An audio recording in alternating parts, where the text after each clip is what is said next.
Is your beagle jumping up all the time and you don't know what to do about it? Don't worry, we have the video for you.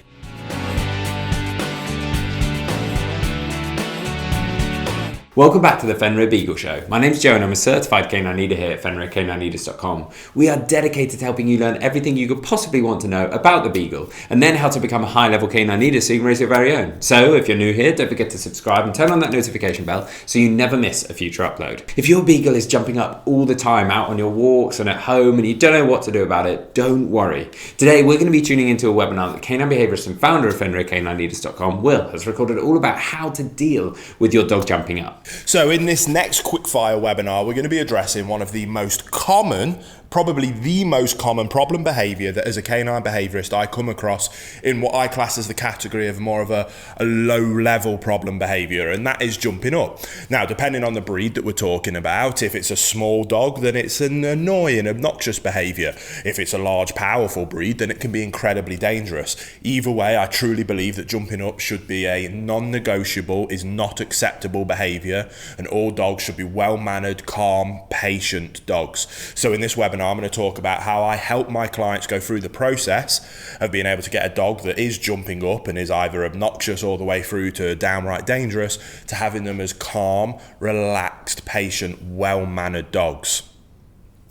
Now, yes, there is a very clear behavior modification and intervention strategy that we are going to put into place to be able to very quickly, efficiently, and incredibly effectively deal with jumping up. It's probably the behavior with the most high success rate for pretty much anybody to be able to come in and implement this strategy to high levels of success. Now, if you follow Fenrir at all and you've watched any of our other videos on YouTube or these webinars, you will know that I believe it is incredibly important, and the vast majority of the work that we do isn't simply putting plasters on behavior problems. We consider that the micro issue. Now, as behaviorists, we help people address those problems. I'm going to help you with that in today's video, but we focus on the macro issue, and the macro issue behind all behavior problems is a lack of leadership on the owner's part. So whether you're coming at this from potentially being interested in being a professional and you want to help your clients with behaviors like jumping up, or you're watching this because you are struggling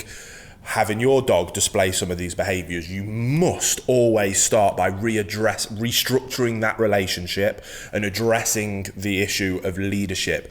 The owner in that dog's life must become a high-level canine leader that has the dog that will look up to them for guidance and direction. If you can achieve that, then you open up a communication pathway between you and your dog. When you have that pathway wide open, it is incredibly easy to teach them the things that you do want, and it is incredibly easy to teach them the things that you don't want them to do. And in this circumstance, that is what we need to be able to so quickly and efficiently address the behavior of jumping up. So here at Fenrir, to help people go through that process of restructuring that relationship, putting in rules, boundaries, and expectations for their dog to be able to have them see the owner as the leader in the scenario, as we go through our 1-month boot camp program that we designed. I've completely lost track of the amount of people that has helped to achieve this to incredibly high levels of success. We have a version of it that we do in person with clients, and we also turned it into an online version so that anybody all around the world can do exactly the same thing and achieve exactly the same levels of extreme success. And there'll be a link down in the description box below if you're interested, by the way. But that is about implementing rules, boundaries, and structure and expectation for the dog. That allows them to flip that mentality to see the owner as the leader. Simultaneously, it's about teaching the owner the theories, concepts, and principles to become a higher level canine leader themselves. The combination of the two things gives us the desired outcome of a dog that sees them as an owner, opens up that communication pathway, and through that pathway then allows us to address these behavior difficulties and problems incredibly easily, compared to simply going and attacking the micro problem and trying to put a plaster on it. We address the macro problem, and 9 times out of 10 the micro problem goes away on its own anyway, and if it doesn't, then we can come in and implement an incredibly easy strategy to address the problem. And that's what we're going to talk about now in terms of a dog that's jumping up a lot. So once we've restructured that relationship, it is then really easy to address a dog that's jumping up to the levels of like 100% success rate. It is a very straightforward process to be able to stop it happening. We need to correct the dog's negative behavior, which is jumping up. We then need to redirect them and show them what it is that we do want from them instead. And when they're displaying that desired behavior, we reinforce it. So if right now you've got a dog that jumps up all of the time, that's the undesirable behavior up here, and the desirable behavior is right down at rock bottom in terms of being calm, waiting patiently with good manners, we're going to correct this behavior, which makes that happen less frequently, and we're going to positively reinforce this desired outcome, which will mean that that will happen more frequently. We do both things at the same time, and very quickly we get to a point where we're at the desired outcome all of the time, and we don't need to use corrections anymore. So in terms of what we do, is we set up drills and we practice. When we get a friend or family, or you as the trainer, if you're doing this in a professional setting, you can go through the door, the dog wants to come and welcome you. I recommend utilising a slip lead on the dog. The second that that dog wants to jump up or is about to jump up, we can't do it before because that's not fair. We need to do it with perfect timing to let them know exactly what it is that we're correcting and that we don't want them to do. We're going to use that slip lead with a very firm vocal inflection, shoulders back, chest up, and we're going to use a verbal correction whilst pulling them down. And we're not tug of warring them down, it's just a quick pop alongside the verbal correction to let them know that is not acceptable, stop doing that. We never ignore problem behaviours. Good leaders don't ignore problems. Good leaders address problems head on, fairly, but efficiently and swiftly, and then they move on straight away. That's what we need to do with our dogs. So the behaviour happens, the negative behaviour. I like to use an but you can use a no, a tss noise. Some people even like to put pennies in a can, rings that you can jingle, some kind of verbal auditory response to let the dog know stop doing what you're doing. Again, I like to use an so I'll use that as an example now. So the dog's about to jump up, I've got my lead, and it's an chest up, vocal inflection, no.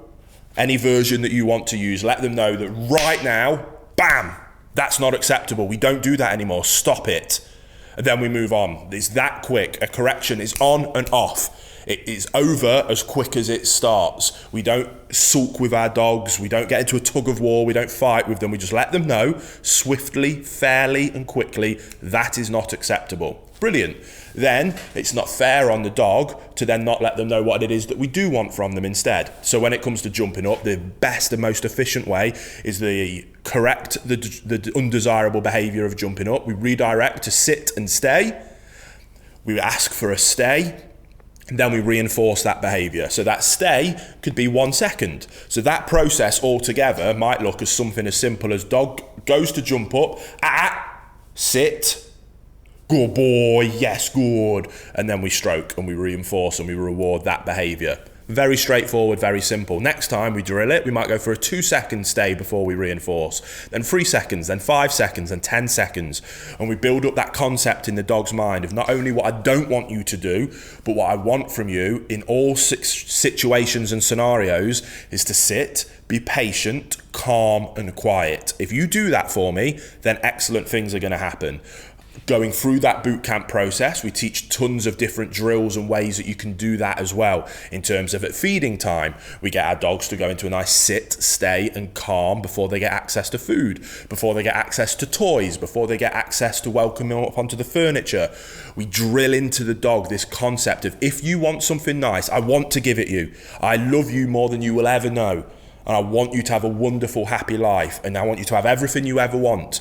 But to get those things, all I ask, because I am in charge, I am the leader in this situation, is that you sit and you wait calmly, patiently, with good manners. If you do that for me, you can have anything that you ever dreamed of. If you're obnoxious, you're annoying, you're barking, you jump up, then I'm going to tell you for that. I'm going to swiftly correct, swiftly and fairly, efficiently, with 100% consistency, so there's no confusion. Every single time I'm going to tell you that is not acceptable. This is what I want you to do. When you do that thing for me, then good things are going to happen. It isn't rocket science, which is why you can have such high levels of success at kind of any level of leadership. Anybody can understand those concepts and theories.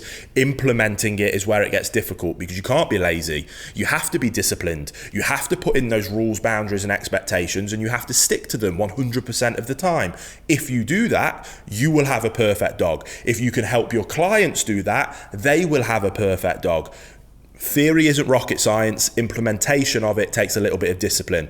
But if you're willing to put in that discipline, I guarantee you're going to have incredibly high levels of success.